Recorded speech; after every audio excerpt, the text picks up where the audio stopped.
Good morning, Dave here, and today what I want to talk a little bit about is sort of the confusion that I think a lot of people have between happiness, true happiness, and instant gratification. I think a lot of people mistake instant gratification in the feelings that they get in the rush of the moment for whatever it is that gives that rush to them as a source of happiness.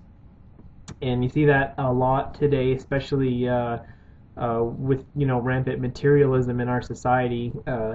People that buy things and they get that rush of buying thing, and it's exciting for them, and then the item is tossed away or not used within a week or two after buying it.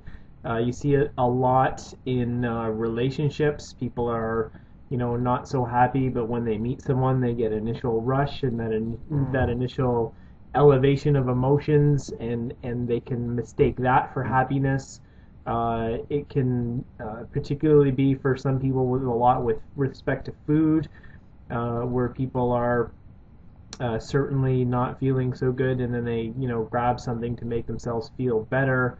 And it can actually also happen a lot in terms of delving into the metaphysical world, because there's a lot of amazing experiences that you can have if you start doing things like astral projection, or energy work, or any manipulation, or having things like kundalini experiences, that kind of stuff.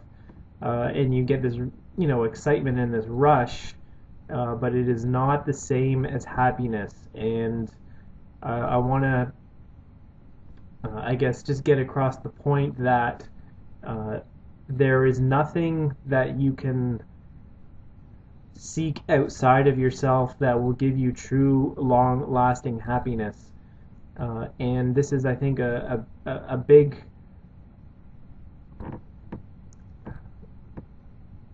common sort of thing that a lot of people in the Western world look towards, is that we really look outside of ourselves for things that are going to bring us happiness. But the problem with this is we don't have control over anything at all that is outside of ourselves. Whatever relationship we're in, whatever job we're in, whatever location we're in, the environment around us is always changing. And if you attach your happiness to something outside of yourself, you are then going to be basically a slave to and at the mercy of the eternal changing environment around and outside of yourself. And so you will never find true, lasting, long-lasting happiness with that. So you really got to start searching within yourself for happiness. And the way I see it is that is just a choice.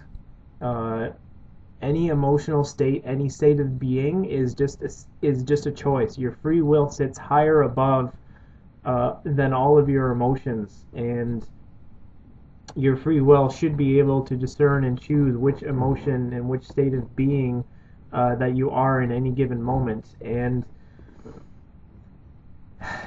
it's a process of slowly detaching and from looking for happiness in things outside of yourself. And that doesn't mean you can not enjoy things and enjoy relationships and enjoy good food and enjoy spiritual experiences and all that. It's just you're not looking for it as the source of your happiness. And so the way it works that it's a little bit more beneficial is you start practicing detachment. If you're a chronic shopper, or you've got to have these things and you're always going out and buying the next gadget or whatever, you've got to start detaching from that and practicing and being in your life without that thing, and not having that feel or that pull or that tug that you've got to go get that thing. Or the same with food. You've got to practice taking away those junk foods and those sugary foods, those instant gratification foods, and the alcohol, those things that really make you feel good in the moment, but maybe not so good afterwards. And so anything that you look for outside of yourself that is going to bring that you think is going to bring you happiness, usually the pattern is you are going to be happy and elated for a short period of time, but then after that, you'll kind of notice a little downward spiral and you won't feel so good. That is the very beginnings of the process of building addictions, is that you don't feel so good, so you need to feel something better, so you look for something outside of yourself to feel that. And through doing this process of detachment from some of these things in your life which you seek to fill the void inside of yourself, initially it kind of becomes a little bit scary to do, because once you start detaching from external sources of happiness, you are really left with how you feel inside about yourself and by yourself, and those are the feelings that you have to face and that you have to bring up. And for a lot of people, it's not very good, and you can feel very depressed sometimes, and you can feel very anxious sometimes, and a lot of anxiety sometimes. But those are the things that you have to fully face and embrace about yourself, and work through to kind of cut through all that fear, so you can find the core of who you are and the happiness and the pure love that's deep down inside of you. So practicing detachment is the process, and where you want to eventually get up to then, or not up to, but to a point, is where you are completely full and happy and at peace by yourself. And the difference between the happiness and the instant gratification is that when you have sort of achieved happiness, I don't want to say achieved, that's maybe not the best word, when you have become happiness, you are being happy, that is more stable and more long lasting, and it goes with you wherever you go. Whereas the instant gratification is, I feel good, oh, I don't feel so good, oh, there's this thing, it's going to make me feel good, and then, oh, I don't feel so kind of good. So if you're up on the up and down cycle, just pay attention, because you might actually be mistaking that as happiness when it's not. It's just instant gratification. So the true happiness is long lasting, it's deep, it's peaceful. For me, it's very calm, it's very gentle, and it lasts and it stays. And the benefit to this is that like I said earlier, it doesn't mean you can't enjoy good food or good relationships or a very deep, rich spiritual life. It means when you kind of face through some of your inner turmoil and your inner depression and anxiety and fears and all that kind of stuff, when you cut through all that to your true state of being, you find this core about you that is so much more at peace and happy with things, that you are now being that. You now carry that into any relationship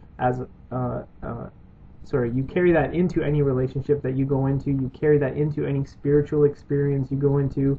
You carry that into any job that you go into. And when you bring your happiness and your joy and your love into a relationship, because that is what you are putting out, you are more likely going to attract someone back who also resonates or vibrates at that level. So then you meet someone who is also bringing their happiness and their joy into the relationship. When you combine that, it just gets magnified, and the happiness increases, but you're not looking it to be the happiness for you. You are the happiness yourself, and you're just sharing that peace and joy and contentment with someone else, and it magnifies that way.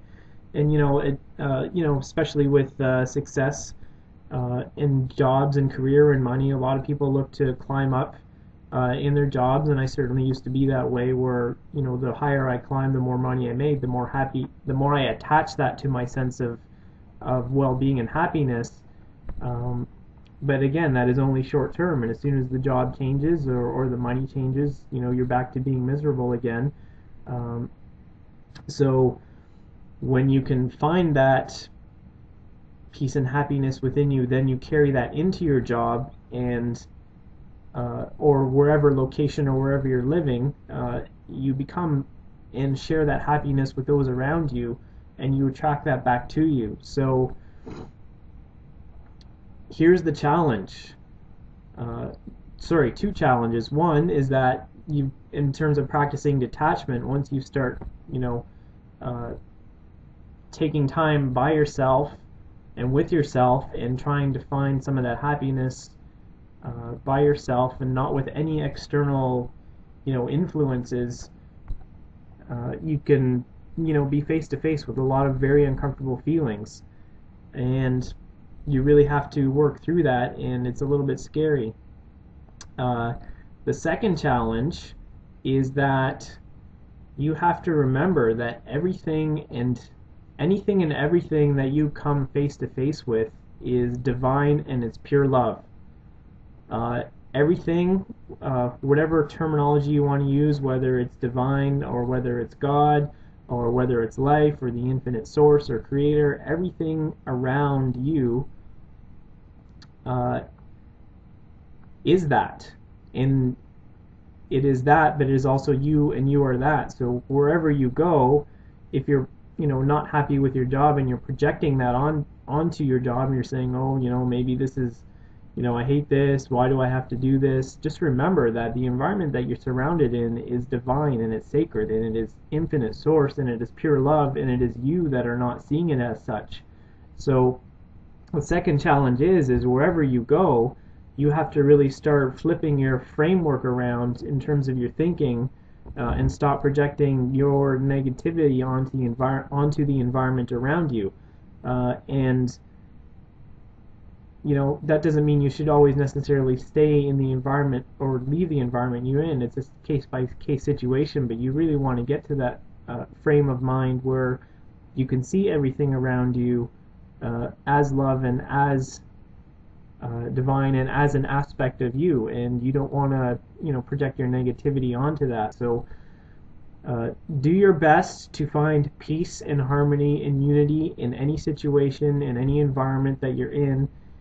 Try and detach a little bit at a time, and it is a process, from external sources of happiness, and find when you're kind of being yanked along and when you're really up because something's in your life, but then you're really down because that thing is not in your life. That is not happiness, that is instant gratification. And just be patient with the process. It takes a little bit of time, and at the rate that you are comfortable letting go of these things, these external sources of happiness, is the rate that you will proceed at in terms of finding some more deep, long-lasting inner peace. So hopefully that helps. Something that I see a lot in people today, and it's some issues that I've struggled with, and I just wanted to share that with whoever wants to watch this video and listen, and hopefully it resonates with you and gives you some help. So take care.